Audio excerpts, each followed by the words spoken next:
आपके टीचर्स ने आपको बताया ही होगा कि जो हिस्ट्री है देखा जाए तो जितने भी सोर्सेज हमें मिले हैं तो उनको हम बेसिकली हमने इन पार्ट्स में डिवाइड किया है, proto history, history and pre history.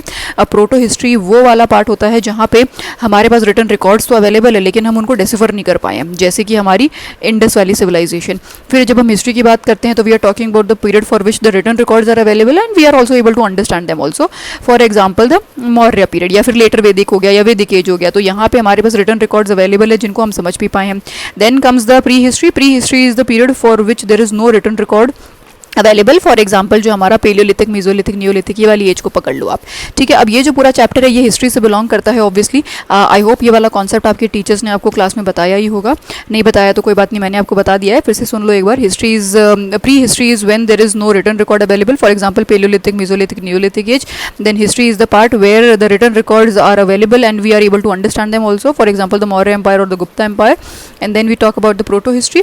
Protohistory is the transitional phase between the prehistory and the history where the written records from this phase are there but we are not able to understand them, for example the IVC which is the Harappan civilization or the Indus Valley civilization, ठीक है। अब इस chapter को हमने history का part इसीलिए माना है क्योंकि यहाँ पे जब हम इस चैप्टर में जितने भी कंटेंट की बात करते हैं, ये जो टाइम पीरियड दिया गिवन है यहाँ पे 1000 CE था, CE का, यहाँ पे हमारे पास बहुत सारे रिटन रिकॉर्ड अवेलेबल थे